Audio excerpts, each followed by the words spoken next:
प्यारे साथियों एवं मेरे भाई बहनों, सभी को आपके अपने चैनल एग्जाम फ्लक्स पर स्वागत है। और आज हम लोग देखने वाले हैं क्लास 10th का संस्कृत बुक, जो कि आपको हम बहुत ही आसानी से पहला दूसरा चैप्टर बता चुका हूं। यह तीसरा क्लास है और तीसरा चैप्टर, यानी वन शॉट में सारा चैप्टर समाप्त करूंगा। आपका कुल चैप्टर 14 है। 14 चैप्टर का हम लोग बहुत ही आसानी से देखेंगे और इस सब का हिंदी जानना आपको जरूरी है। संस्कृत जानने की कोई आवश्यकता नहीं। अगर हिंदी जान लेते हैं तो, क्योंकि हिंदी में ही आपसे क्वेश्चन पूछा जाएगा और हिंदी में ही जवाब देना है। संस्कृत में 100 के 100 कैसे लाया जाए, आप हमारे साथ बने रहिए। हम व्याकरण का एक प्लेलिस्ट बनाएंगे, ये बुक का है। बुक समाप्त हो जाएगा, बस जल्द ही हम आपके लिए व्याकरण लाएंगे। व्याकरण पढ़ ले रहे हैं और बुक पढ़ ले रहे हैं तो आपका 100 का 100 नंबर आ जाएगा कम मेहनत में।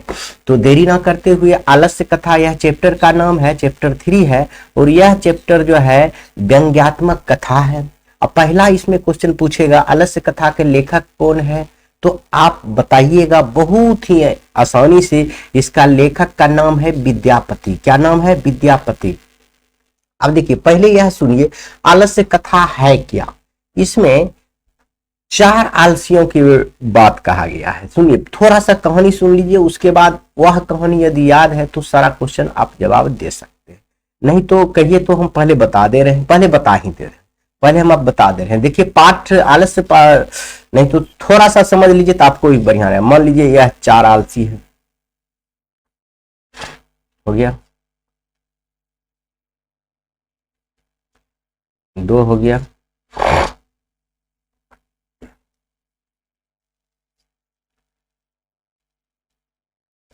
ये 4 व्यक्ति है। यह 4 व्यक्ति है। अब मिथिला में एक वीरेश्वर नाम का मंत्री था। कहानी सुनिए, यह आलसी की कहानी क्या है आपके पूरे बुक में, बस 2 मिनट हम बता रहे हैं तब आपको आगे ले जाए। मिथिला में एक वीरेश्वर नाम का मंत्री था। वह बहुत ही दानशील और करुणामयी दयावान व्यक्ति था। करुणामयी यानी दयावान व्यक्ति था। उन्होंने सोचा कि क्यों ना आलसियों के लिए मदद किया जाए, तो इसने गांव में प्रचार कर दिया, जो भी आलसी है हमारे आलसशाला में आकर रह सकते हैं और फ्री में भोजन और वस्त्र ले सकते हैं, मतलब पूरा सुख सुविधा ले सकते हैं। तो इस बात सुनकर जो अच्छा आदमी है, जो पेटू है, जो काम करना नहीं चाहता था, काम चोर है, जिसको खाने का इच्छा होता, वह भी आ गया। जो आलसी नहीं था वह भी आ गया। जब आ गया आलसशाला में, मतलब आलसशाला उसको कहते हैं जहां पर आलसियों को रखा जाता है।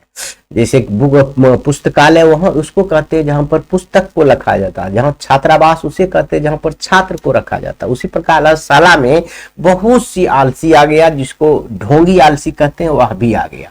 अब वहां का जो देखरेख करने वाले थे, जिसको नियोगी पुरुष कहा गया है यहाँ आपके बुक में, वह जो क्या किया कि बहुत आलसी आ गया। अब खाना करे बढ़ गया, कि कपड़ा जुटाने में बढ़ गया, वहां काम करने वाले को बहुत दिक्कत होने लगा और बहुत ज्यादा खपत होने लगा। तब इसने सोचा कि कैसे पहचाना जाए कि असली आलसी इस सब में से कौन है। तो नियोगी पुरुष ने सोचा कि घर में आग लगा देते हैं। उसके बाद आलसी की पहचान करने के लिए घर में आग लगा दिया। जैसे ही आग लगाया तो सब भाग गया, मात्र यह चारों जो है 1 2 3 4 आलसी वहां पर बचा। चारों आलसी बचा और ये पहला आलसी कहता है कि लगता है अहो कोलाहट, लगता है कुछ हल्ला हो रहा है। तो दूसरा आलसी कह रहा है, जबकि आग लगा हुआ है, जब इस पर कुछ गिरने लगा आग का गोला तो कह रहा है लगता है कोई कुलाहट हो रहा है। दूसरा कह रहा है अरे नहीं, आग लग गया है। इसमें तीसरा क्या कह रहा है? तीसरा कहता है अरे बावर्ची, कोई ऐसा आदमी नहीं है। अरे तीसरा कह रहा है देखिए आग गिर रहा है उसके शरीर पे, और वह तीसरा इतना आलसी है, कहता है अरे कोई है नहीं ज्ञानी पुरुष या विद्वान व्यक्ति या धर्मात्मा परमात्मा जो भींगा हुआ कंबल हम पर डाल दे।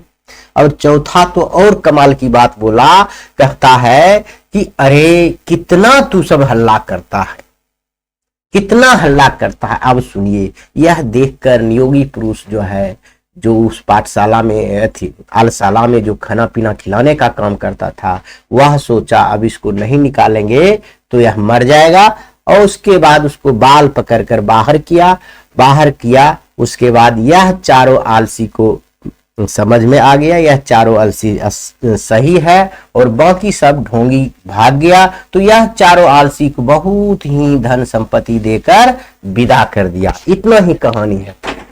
अब हम लोग कहानी स्टार्ट करते हैं। पहला देखिए हिंदी में लिखे हैं, और हिंदी में उसके बाद संस्कृत भी पढ़ेंगे, उसका भी मतलब समझेंगे, तभी आपका ऑब्जेक्टिव और 2 नंबर का सारा क्वेश्चन बनेगा। देखिए पाठ परिचय में दिया हुआ है, यह आलस्य कथा है। यह पाठ क्या है? आलस्य कथा है। यह विद्यापति द्वारा रचित पुरुष परीक्षा नामक कथा ग्रंथ से संकलित एक उपदेशात्मक लघु कथा है। मतलब छोटा सा कथा है जो कि विद्यापति के द्वारा रचा गया पुरुष परीक्षा से यह लिया गया। आलस्य कथा कहां से लिया गया है? विद्यापति के द्वारा लिखा गया पुरुष परीक्षा से लिया गया है। तो आपको पहला क्वेश्चन पूछेगा आलस्य कथा किस लेखक कौन है? तो विद्यापति है। आलस्य कथा किस ग्रंथ से लिया गया है? तो आप कहिएगा पुरुष परीक्षा ग्रंथ से। तो कहेगा पुरुष परीक्षा के लेखक कौन है? तो विद्यापति है। बस इतना याद रखिएगा इस लाइन से। विद्यापति ने मैथिली, अवहट्ट तथा संस्कृत तीनों भाषा में ग्रंथ रचा है। विद्यापति मैथिली के साथ साथ संस्कृत में भी अपना ग्रंथ रचा है। पुरुष परीक्षा में धर्म, अर्थ, काम इत्यादि विषयों से संबंध अनेक मनोरंजनात्मक कथाएं दी गई है। आलस्य कथा में आलस्य के निवारण की प्रेरणा दी जा गई है।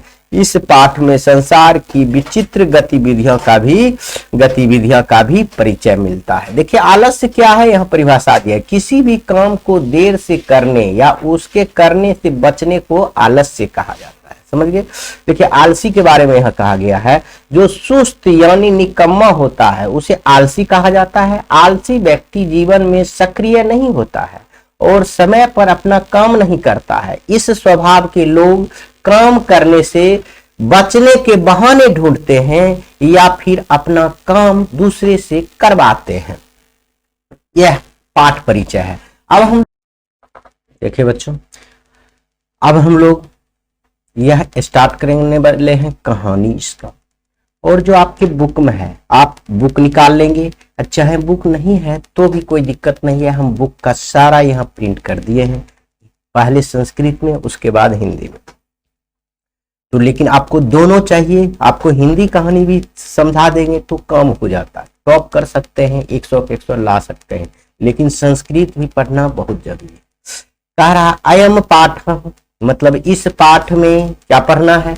विद्यापति कृतस्य कथा ग्रंथस्य पुरुष परीक्षेति नाम कस्य अंश विशेषो वर्तते। यानी कह रहा है इस पाठ में विद्यापति द्वारा कृत यानी विद्यापति द्वारा रचित कथा ग्रंथ से पुरुष परीक्षा से यह कथा लिया गया है। यह विद्यापति लेखक हैं। आलस्य कथा के लेखक कौन है? विद्यापति है। पुरुष परीक्षा के लेखक कौन है? विद्यापति है। यह जो पुरुष परीक्षा के लेखक विद्यापति है, आलस्य कथा की लेखक विद्यापति है, तो आलस्य कथा कहेगा किस ग्रंथ से लिया गया है? तो पुरुष परीक्षा ग्रंथ से लिया गया है। इतना आप समझ जाइए। आगे है पुरुष परीक्षा सरल संस्कृत भाषायाम कथा रूपेण विभिन्न नानाम मानव गुणानां महत्वम वरीयते। महत्व कह रहा है कि पुरुष परीक्षा जो है सरल संस्कृत भाषा में कथा के रूप में है। देखिए पुरुष परीक्षा ग्रंथ जो है सरल संस्कृत भाषा में है और यह कथा के रूप में विभिन्न मानव गुणों के महत्व का वर्णन किया गया है। पुरुष परीक्षा में क्या किया गया है? विभिन्न तरह के मानव के गुण के बारे में, उसके महत्व के बारे में वर्णन किया गया। कहेगा पुरुष परीक्षा कैसा ग्रंथ है? कहिएगा हिंद संस्कृत भाषा के एक सरल ग्रंथ है जिसमें कथा के रूप में मानव के गुण और महत्व का वर्णन किया गया है। दोषानाम च निराकरणाय शिक्षा ददति, मतलब दोष और निराकरण का शिक्षा इसमें दिया गया है। इसमें क्या दिया गया है? दोष के भी और उसका निराकरण के भी शिक्षा इस पुरुष परीक्षा ग्रंथ में मिलता है। इतना चीज बढ़िया ई बुक है। आगे देखिए उसी का हिंदी है। यह पाठ विद्यापति रचित द्वारा ग्रंथ पुरुष परीक्षा नामक ग्रंथ का अंश है, विशेष है। पुरुष परीक्षा कथा ग्रंथ में मानवीय गुणों पर प्रकाश डाला गया है और दोषों को दूर करने की शिक्षा दी गई है। यही बात हम आपको पहले भी बताए। अब देखिए फिर पढ़ते हैं। अगला है विद्यापति लोकप्रिय, मतलब विद्यापति जो है लोकप्रिय मैथिली कवि अस्ति आसित। यह विद्यापति जो है मैथिली का कवि है, लोकप्रिय कवि है। विद्यापति मैथिली भाषा का लोकप्रिय कवि है। अपितो तब पर भी बहुना संस्कृत ग्रंथ था, बहुत सा यानी अनेक अनेक संस्कृत ग्रंथ या बहुत संस्कृत ग्रंथ निर्माणापि विद्यापति राशिते, मतलब तब पर भी अनेक संस्कृत ग्रंथ का निर्माण विद्यापति द्वारा किया गया है। इति तस्य विशिष्टा संस्कृत विषयो अपि प्रभुता अस्ति, तब पर भी इसने अनेक संस्कृत भाषा में ग्रंथ विद्यापति द्वारा लिखा गया है और विशेष रूप से संस्कृत विषय को इसे प्रभुत्व मतलब की मान्यता दी, संस्कृत विषय पर विशेष बल दिया गया है। यह मैथिली का भी कवि है। विद्यापति कैसी कवि है तो आप कहिएगा मैथिली भाषा के साथ संस्कृत भाषा का भी कवि है।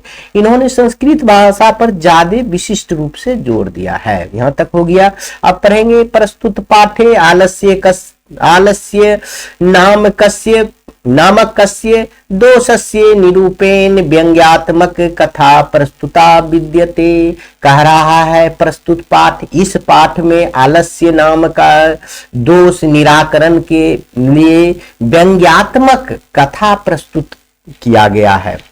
मतलब इस पाठ में क्या किया गया है विद्यापति द्वारा, एक आलस्य नाम का दोष को निराकरण के लिए एक व्यंग्यात्मक कथा है। कहेगा आलस्य कथा कैसी कथा है तो आप कहेंगे व्यंग्यात्मक कथा है। यह क्वेश्चन पूछा जाएगा आलस्य कथा कैसी है तो आप कहेंगे व्यंग्यात्मक कथा है।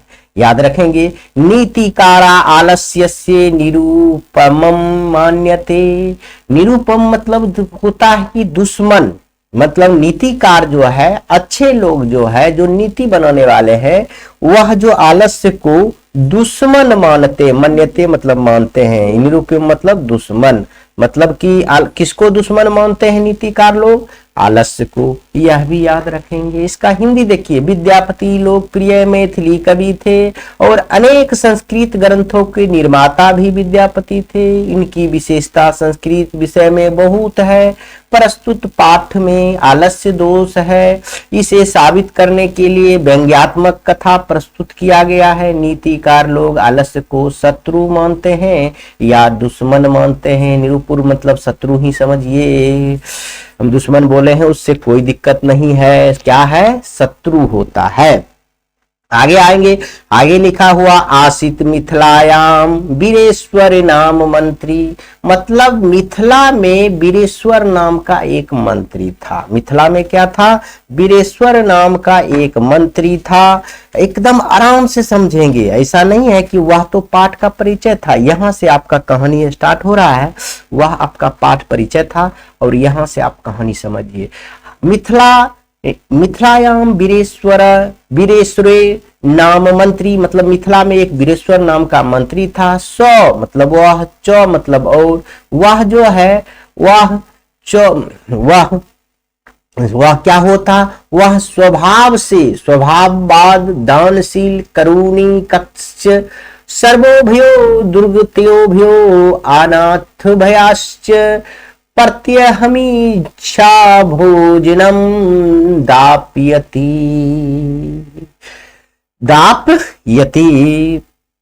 यह बात समझिए। इसका कहने का मतलब हुआ कि मिथिला में वीरेश्वर नाम का मंत्री था और वह जो है स्वभाव से कैसा था, दानशील था और करुणामयी, जो दयावान होता था, दयावान था और सभी दुर्गति भ्यो न अनाथ, मतलब जो दुर्गति में था, जिसका दशा अच्छा नहीं था और जो अनाथ था, उसको इच्छा भोजन, मिच्छा भोजनम मतलब इच्छा भोजन कराते थे। वो क्या करते थे?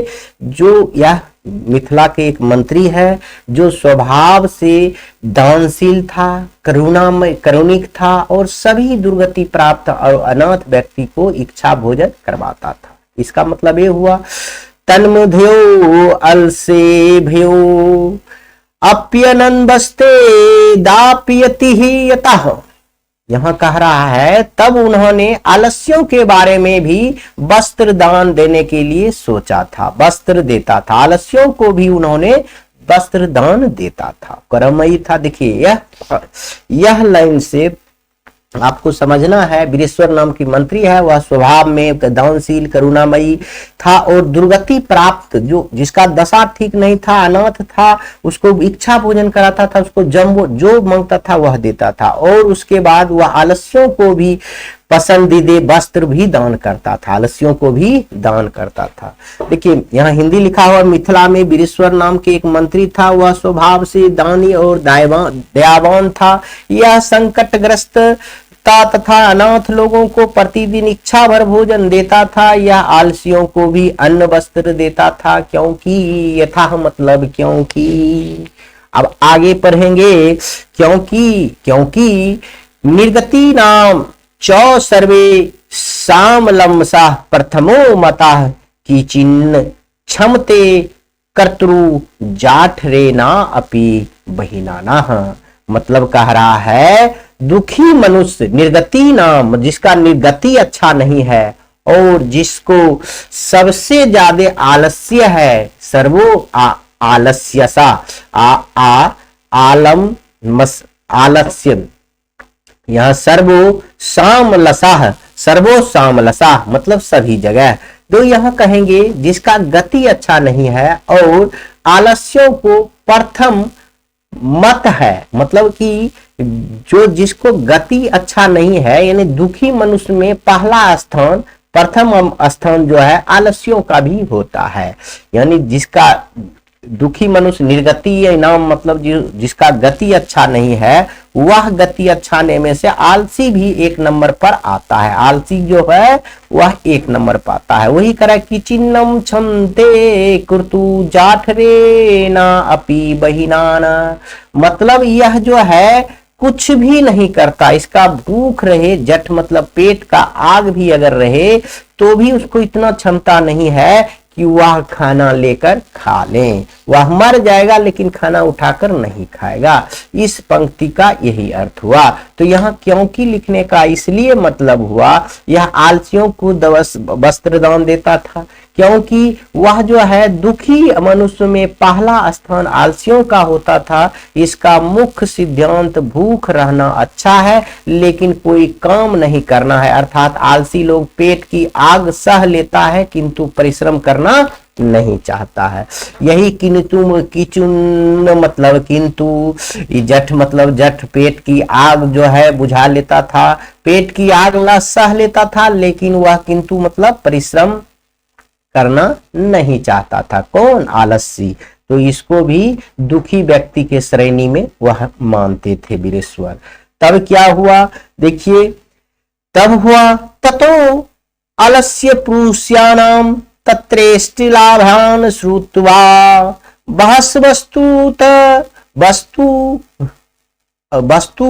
वस्तुंद परि मिर्जासस्तत्र वर्तु लीभ भूवः यतः।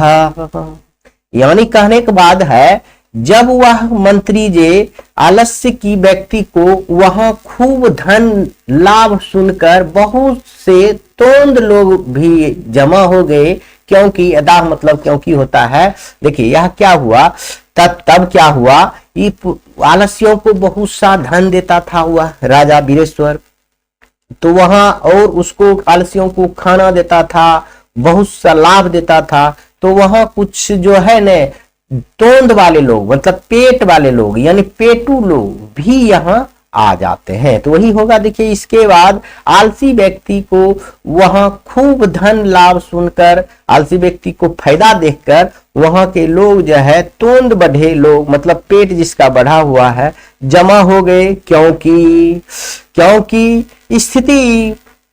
क्योंकि स्थिता शोक शोकर्य मूला ही सर्वेषामपि संहते।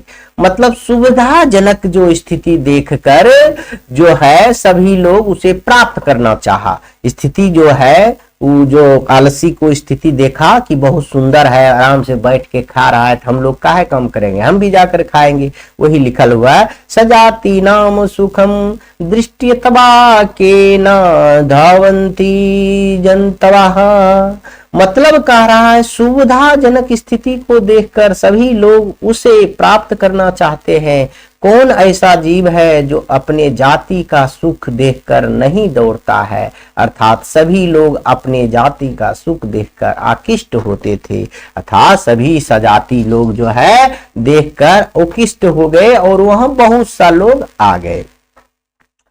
आगे हम पढ़ेंगे। आगे है पश्चादलवसानम सुखम दृष्टवा धृता अपि कृत्रिम आलस्यम दर्शयित्वा भोज्यम गृह्यन्ते।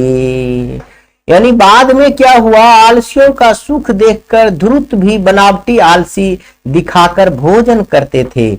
यह क्या पश्चात मतलब बाद में, सुख आलस्यनाम मतलब बाद में, पश्चाताप मतलब बाद में, आलस्याम मतलब आलस्यों को सुख देखकर धूर्त व्यक्ति भी अपि मतलब भी क्या हुआ, बनावटी कृत्रिम मतलब बनावटी आलस्य धारण करके दिखाकर दर्शयित्वा मतलब दिखा करके भोजन करते थे। मतलब कि उस समय कुछ समय के बाद धूर्त व्यक्ति भी आलस्य का ढोंग रच के अपना कृत्रिम आलस बन के मतलब बनावटी आलस्य बन के अपना भोजन करते थे। आगे पढ़ेंगे।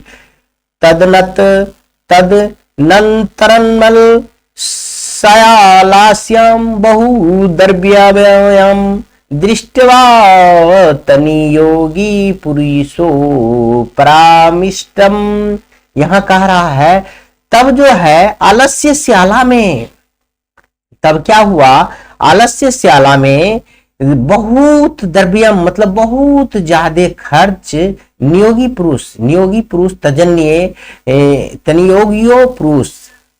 नियोगियो पुरुष। तो क्या हुआ, जो उसमें पाठशाला में काम करता था उसे नियोगी पुरुष कहा गया और वह नियोगी पुरुष को ज्यादा काम बढ़ गया, वहां जो है बहुत ज्यादा अनाज का लोड बढ़ गया क्योंकि बनावटी आलस्य आ गए थे। तो इस बीच आलस्यों पर अधिक खर्च होने देखकर राजपुरुष ने, नियोगी पुरुष ने, राजपुरुष नहीं यहाँ होगा, नियोगी पुरुष ने, नियोगी पुरुषों के द्वारा विचार किया गया कि बुद्धि से ही दया करके स्वामी द्वारा केवल आलस्यों को प्रस्तुत दी जाती है। कपट से आलस्यहीन भी जो आलस्य नहीं है वह वस्तु पाते हैं। यह हमारे आलस्य है, वह नियोगी पुरुष बोला यम अस्माकम परमादाह मतलब यह जो अच्छे आदमी है, जो आलस्यहीन है, उसको भी हम लोग भोजन दे देते हैं, यह हमारा आलस्य है, इसीलिए वह परीक्षा लेना चाहा। आगे हम देखेंगे प्रामिष्टम यच्छं करुणानयी केवलम शोभया स्वामी स्तूने दाप्यति कपटेना अंसला अपि गृहन्ति यस्माकं परमादाः। मतलब कह रहा है कुछ कपटी आलसी भी यहाँ आकर भोजन कर लेते हैं जिससे वह मेरा ही आलस्य को दर्शाता है। आगे देखिए, यदि भवती तदालस्य पुरुषाणाम परीक्षा कुर्मा इति। मतलब अब जो है ये आलस्य पुरुष की परीक्षा लेने के लिए वह सोचा। परामर्शे परसुप्तेषु आलस्य शालायाम तनिज योगी पुरुषम बहिरम दापयत्यवा निरूपतायामासु। तो इसलिए उन आलसियों को जांच की जाए, ऐसा विचार करके सोए अवस्था में ऐसा विचार करके योगी पुरुष ने सोचा इन आलसियों को जांच किया जाए, और सोए अवस्था में आलसियों को घर में आग लगाकर जांचा जाता है। तब क्या हुआ, जब आलसी सोए रहते हैं तब इसको जांचने के लिए शुरू किया। क्या शुरू किया जांचने के लिए, आगे देखें कैसे जांचे। इसका मतलब आपको समझ में आ गया होगा। यदि भवती तादालस पुरुषम परीक्षा कुर्मा इति, मतलब तब जो है उन आलस्यों को जांच करने किया जाए, ऐसा सोचा नियोगी पुरुष। जब सोया हुआ था तब प्रामिर्ष्य प्रसुप्ते आलस्य शालायाम, जब आलस्य शाला में सोए हुए सब थे तब योगी पुरुष ने उसमें आग लगाकर जांचा जाता है। तो आलसियों के घर में आग लगाकर जांचा जाता है, समझिए। आलसी के घर में क्या हुआ, आग लगाकर जांचा जाता है। तदो गृह लगम परविद्धु मनिंगम दृष्टवा धृता सर्वे पालायिता, मतलब क्या है, तदो मतलब इसके बाद घर से में लगे आग को बढ़ते देखकर सभी धूर्त लोग भाग गए। तदो गृह लगम परबुद्धा अग्नियम दृष्टिवा धूर्तो, मतलब जैसे वह घर में गृह में आग लगा हुआ देखा तो धूर्त लोग सभी पलायन कर गए, यानी भाग गए। पश्चादिस दसलम अपि पलाचिता, उसके बाद कुछ आलसी लोग ही बच गए। उसके पश्चात मतलब उसके बाद दिस दसला अपि पलाचिता, मतलब कुछ आलसी ही लोग बच गए। अब देखिए चतवारा मतलब चार पुरुषाः सत्रेतु सुप्ताः, मतलब चार पुरुष बच गए थे, चार व्यक्ति वही सोए थे, चार व्यक्ति नहीं गए, वह सुतले रह गए, सोए हुए थे। परस परामाला पंती, वह सोए रह गए।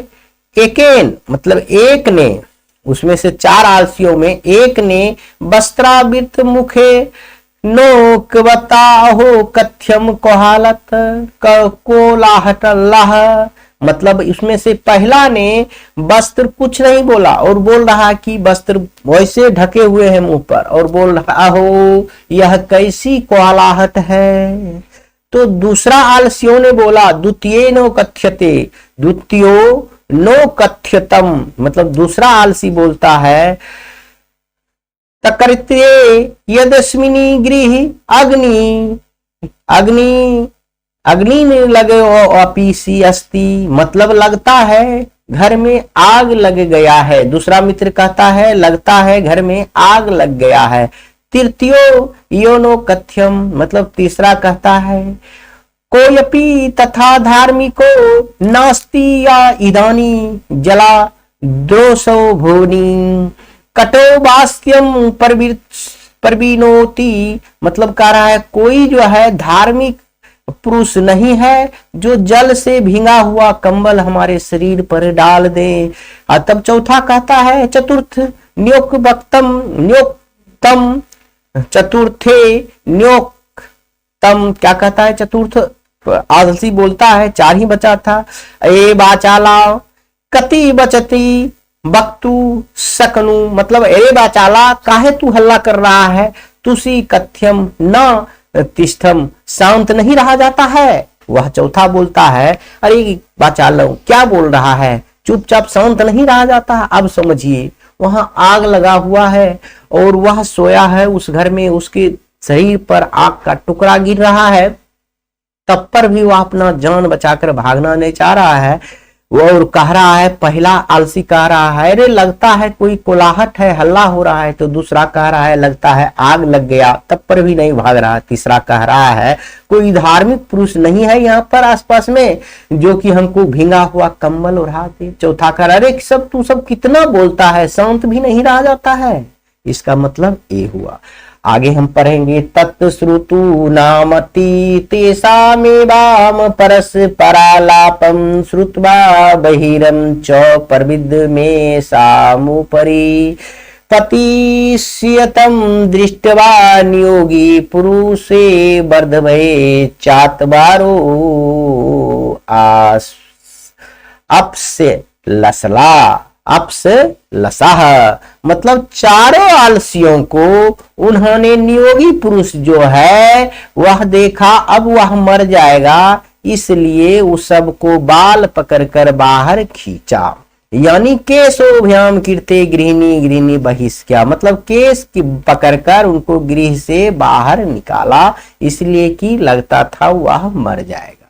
पश्चात तेनियोनियो योगी पठिता, तब उन्होंने वह चारों आलसी को बाहर निकाला। देखिए बाहर निकाला, तब उन्होंने इस प्रकार देखकर नियोगी पुरुष द्वारा कहा गया, इस प्रकार देखकर नियोगी पुरुष द्वारा क्या कहा गया, बोलिए। अंत में लिखा हुआ है पतिरेव गति स्त्री नाम, मतलब पति की रक्षा स्त्री की रक्षा पति करता है। उसी प्रकार बाला नाम जननी गति, उसी प्रकार बालक की जो गति मतलब रक्षा कौन करता है, माता करता है। यानी पत्नी की रक्षा कौन करता है, पत्नी की रक्षा कौन करेगा, पति करता है। यानी स्त्री की रक्षा समझिए, स्त्री का रक्षा पति करता है और बालक की रक्षा उसकी माँ करती है। उसी प्रकार आलसनाम गति, काचिल को करुणामयी बिना, मतलब आलस्यों को ये रक्षा कौन करा, करुणामयी व्यक्ति कहता है। उसी प्रकार आलस्यों को रक्षा कौन करता है, जो करुणामयी लोग है, जो करुणा दयावान व्यक्ति है वही करता है। कह रहा स्त्री का रक्षा पति होता है रक्षक, और बच्चे का रक्षक माँ होता है, लेकिन आलसियों का रक्षक दानवान पुरुष के अलावा संसार में और कोई नहीं होता है। आलस्यों को रक्षा करने के लिए जो दानवान पुरुष होता है वही होता है, बाकी कोई नहीं होता है। कर पश्चातेषु चतुर्स्वलसेषु ततो अधिकतरम वस्तु मंत्री दपायामास, मतलब तब क्या हुआ, उसके बाद चारों आलसियों को बहुत सा धन और दान देकर उसको विदा कर दिया। उसके बाद उन चारों आलसियों को पहले से भी अधिक वस्तु मंत्री द्वारा दी जाने लगी। उन चारों आलसियों को पहले से भी अधिक उसको दान देने लगा। इतना ही आपका पाठ था। ये पूरा पाठ आपका समाप्त हो गया है। बहुत छोटा सा कहानी है, 4 आलसियों की कहानी है। अगर आपको संस्कृत समझ में आता है तो बहुत सुंदर, नहीं समझ में आता है तो और सुंदर है। कहिए क्यों कि इसमें आपको एग्जाम में ही हिंदी में पूछा जाता है। अगर हिंदी और इसका कहानी आप समझ लेते हैं तो बहुत अच्छा से आपको हो जाएगा, सब क्वेश्चन बन जाएगा। कहानी तो बहुत छोटा है। क्या कहानी है, 4 आलसियों की कहानी है। इसका लेखक कौन है, विद्यापति जी। विद्यापति है, मैथिली कवि भी है, संस्कृत भी ग्रंथ लिखे हैं। यह आलस्य कथा किससे लिया गया है, पुरुष परीक्षा नामक ग्रंथ से लिया गया। एक बार आप हिंदी में भी सब पढ़ लेंगे वीडियो रोक के तो बहुत अच्छा से आपको समझ में आ जाएगा। अब हम लोग ऑब्जेक्टिव देखेंगे, देखिएगा तुरंत बनेगा। मिथिला कोकिला किसके नाम से कौन प्रसिद्ध है, तो विद्यापति कहेंगे। विद्यापति मिथिली कवि प्रसिद्ध थे। अभी हम विद्यापति के बारे में पढ़ रहे हैं, बस हो गया। आलस्य कथा कहाँ से संकलित है, तो पुरुष परीक्षा के नाम से, पुरुष परीक्षा ग्रंथ से संकलित है। बहुत आसान है। मिथिला का मंत्री कौन था, तो वीरेश्वर था। कहाँ गया वीरेश्वर, डी नंबर में है। आगे मनुष्य को कौन नष्ट कर देता है, आलस्य मनुष्य को सबसे शत्रु होता है। नीतिकार ने कहा तो ही नष्ट करेगा। भीषण भूख लगने पर भी कौन कुछ नहीं कर सकता, तो आलसी व्यक्ति कुछ नहीं कर सकता, मर जाएगा लेकिन वो भूख नहीं मिटा सकता। वीरेश्वर के नाम का मंत्री कहाँ रहता था, तो मिथिला में रहता था। कहाँ रहता था, मिथिला में रहता था। आलसियों को कौन अन्न और वस्त्र देता था, तो वीरेश्वर देता है, बस मंत्री जो था। आलस्य पुरुष कितने थे, तो आलस्य पुरुष 4 थे, याद रखेंगे आप लोग। इससे ज्यादा कहीं नहीं पूछेगा। 2 नंबर का सवाल आप कहानी याद रखेंगे, उससे हो जाएगा सब्जेक्टिव। और 1 नंबर का यह है, आपका प्रत्येक चैप्टर से 3 ऑब्जेक्टिव और 1 सब्जेक्टिव लगभग रहेगा। यानी 2 भी रह सकता है, तो यानी 3 और 2 कितना हो गया, 5 नंबर का प्रत्येक चैप्टर है। इसलिए आप ध्यान से देखेंगे, 1-2 बार समझ लेंगे तो कभी भी आपको नहीं छूटेगा। स्व हम आपको लाने की गारंटी दे देंगे। आगे ये आलस्य कथा पाठ। आलस्य कथा पाठ में किस दोष का वर्णन किया गया है? तो आलस्य दोष का वर्णन किया गया है। मैथिल कवि कौन है? तो विद्यापति जी हैं। बस आलस्य कथा किस प्रकार की कथा है? तो हम कहेंगे व्यंग्यात्मक कथा है, आपके लिखा हुआ है व्यंग्यात्मक कथा। आलस्य कथा पाठ के लेखक कौन है? तो विद्यापति जी हैं, आराम से दे सकते हैं। आलस्य कथा में आग क्यों लगाई गई? असली आलसी को परीक्षा के लिए, असली आलसी को परीक्षा करने के लिए, आलसियों को परीक्षा लेने के लिए आग लगाई गई। आलस्य कथा पाठ में किस महत्व का वर्णन किया गया है? तो मानव गुण का वर्णन किया गया है, मानव गुण का वर्णन किया गया है। गरीब और अनाथों को प्रतिदिन कौन भोजन कराते थे? तो वीरेश्वर कराते थे। बहुत आसान है ये। करुणिक के बिना किसकी गति नहीं है? किसकी गति? गति मतलब होता है रक्षा। करुणा व्यक्ति नहीं रहेगा, करुणिक व्यक्ति नहीं रहेगा तो किसकी रक्षा नहीं हो पाएगा? आलसियों की रक्षा नहीं हो पाएगा। यह लास्ट में ही है। आलस्यशाला में लगी आग को देखकर कौन भाग गए? धूर्त व्यक्ति जो है भाग गए और आलसी 4 बच गए। अब इसी के साथ आपका सारा ऑब्जेक्टिव भी समाप्त हो गया और सब्जेक्टिव तो आप आराम से बना सकते हैं, कोई दिक्कत नहीं होगा। 14 चैप्टर है ने 14 दिन में आपको समाप्त कर देंगे और 14×5 यानी 65 नंबर आपको कोई काटने वाला यहाँ से नहीं है। उसके बाद हम अनुच्छेद बताएंगे, लेटर राइटिंग बताएंगे, बस आपका टोटल हो जाएगा। उसके बाद हिंदी संस्कृत व्याकरण भी हम आपको प्ले लिस्ट में डालेंगे। इसी के साथ यह वीडियो समाप्त करते हैं। अगर वीडियो अच्छा लगे तो दोस्तों के बीच शेयर करें, लाइक करें, कमेंट करें। जय हिंद।